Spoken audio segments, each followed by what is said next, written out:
So at this point, I would like to turn it over to our Chief of Accountability, Dr. Michelle Klein, and she's going to provide an update of our fourth quarter grading policy and also show you how our virtual enrollment process is working. So, Dr. Klein? Thank you, Dr. Dixon, and members of the Board of Education. Dr. Chapman's, Dr. Ocasio, Dr. Roush, and I have one additional grading guidance option for your consideration and a clarification of a component to our modified Board of Education 5421 as it pertains to this school year only. In light of the ordered school building closures, our transition to the online academy model for instruction, stakeholder input from parents, teachers, students, suburban and urban counterparts, we would like to submit an additional consideration. As educators, we understand the need for both differentiation of instruction and evaluation to meet the needs of all learners. In review of that guidance and in reaction to grading policy decisions changed by neighboring and similar local education agencies, an additional consideration is being asked. This consideration would allow a student that is earning an A, A-, B+, B, or B- in the fourth quarter grading period to elect to receive that grade in place of the previously approved P for pass or I for incomplete.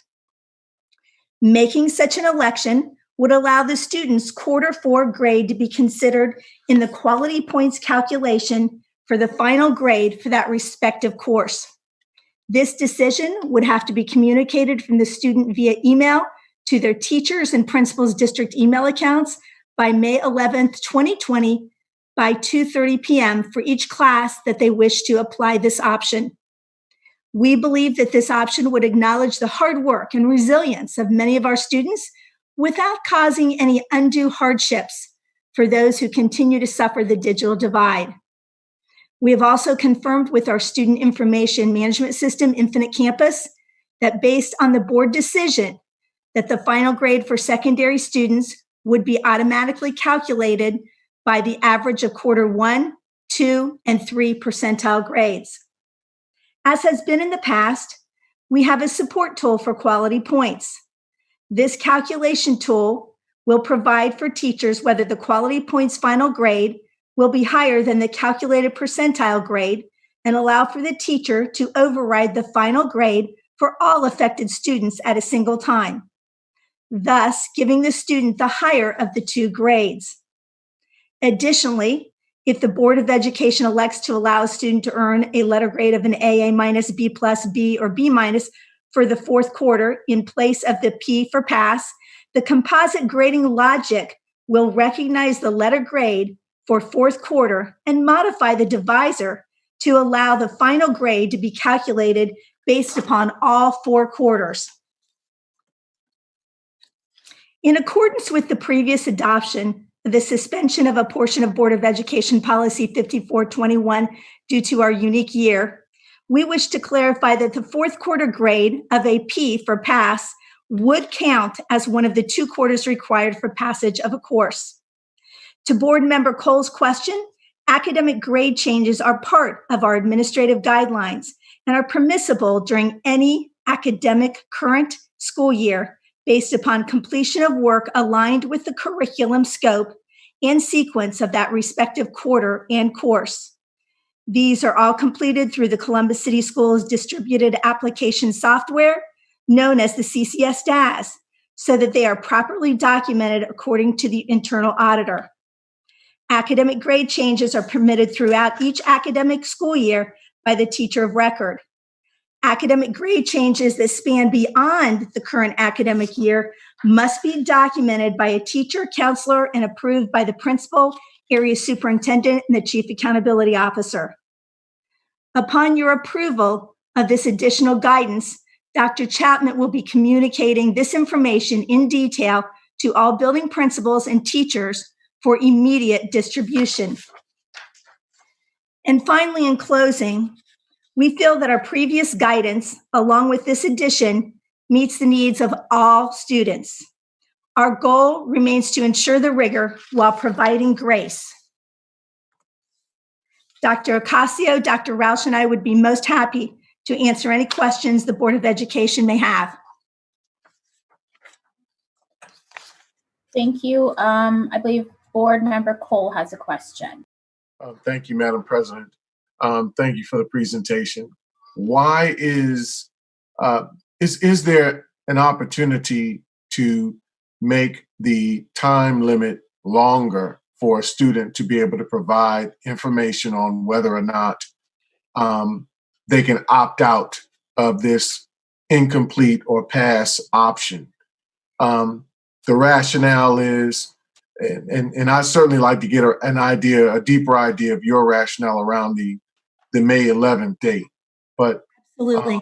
And what your drivers are for that.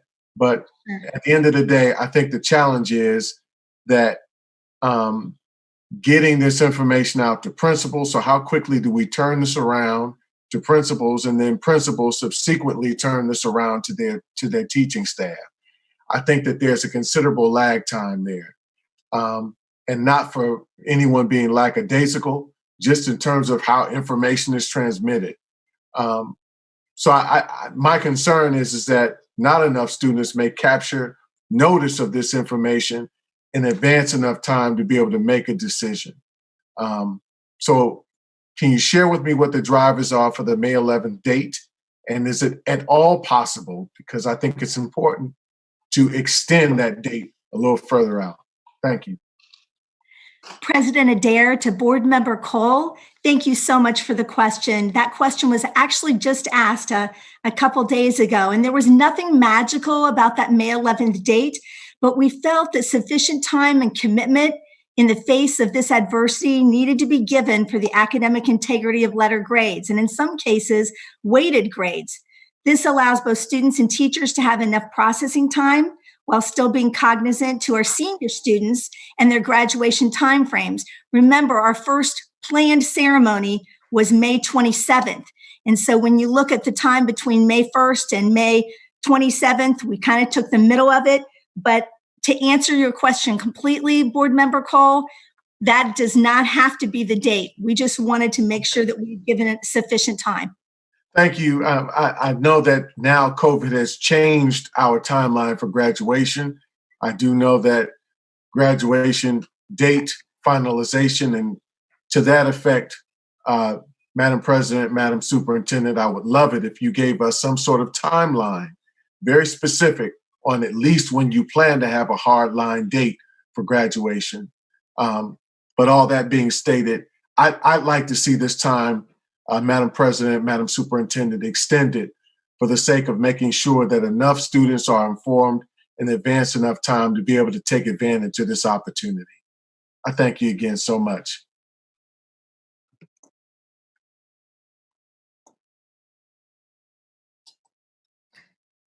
Sorry. Thank you, Board Member Cole. Board Member Beckerly.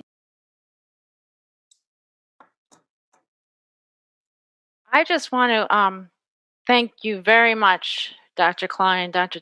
Dixon, and the rest of the team. This has all been so hard, and there's just been so much, and you have done so much and worked so hard, and I know that it's a huge process. And I think this is a wonderful solution. It addresses my concerns, and I really appreciate your willingness to listen and to be flexible.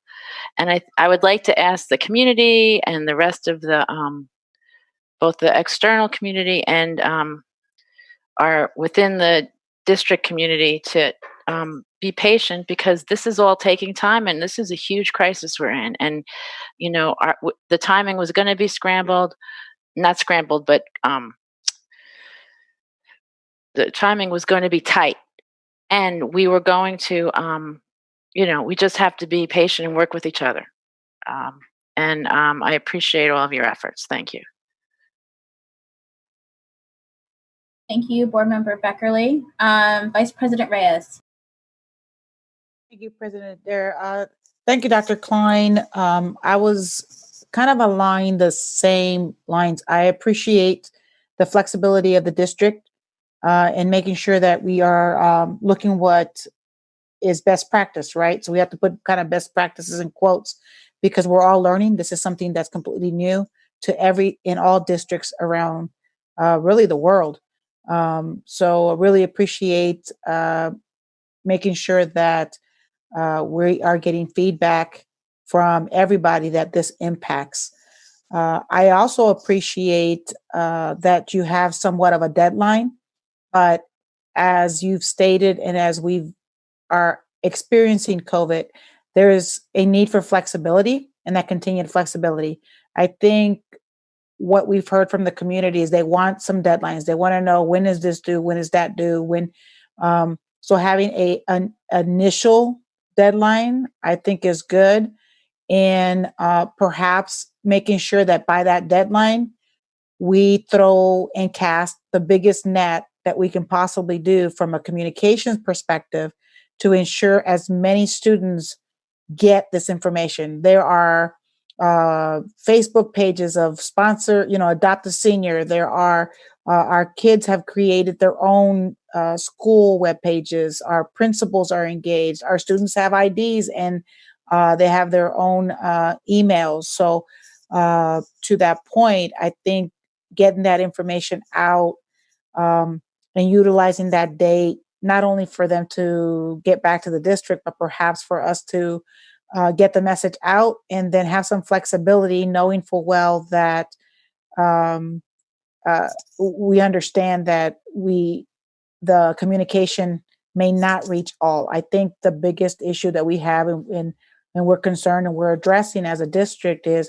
who's got connectivity, who doesn't have connectivity, who are we getting to, that whole issue of that we just finished talking about equity.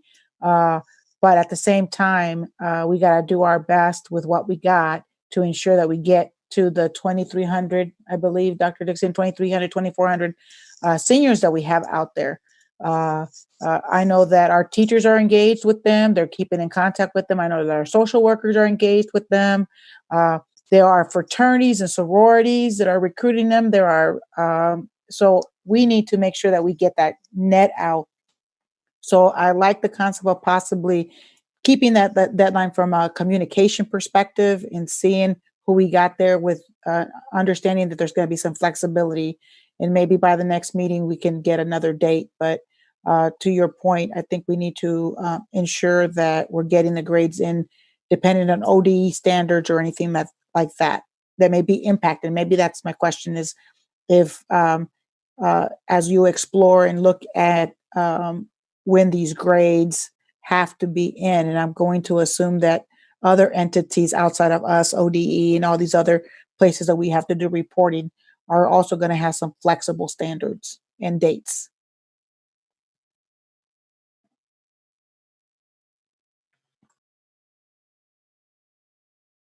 You're on mute, Dr. Klein.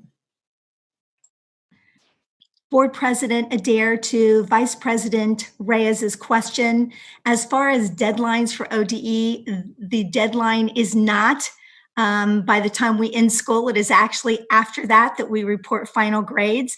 So if the board's pleasure is to change that date, my recommendation would be that we go with the 18th. I do want you to know that we worked together with our CEA President John Caniglio and Vice President Phil Hayes to establish these timeframes. So I would like the courtesy of speaking with them. Perfect. Thank you. Thank you.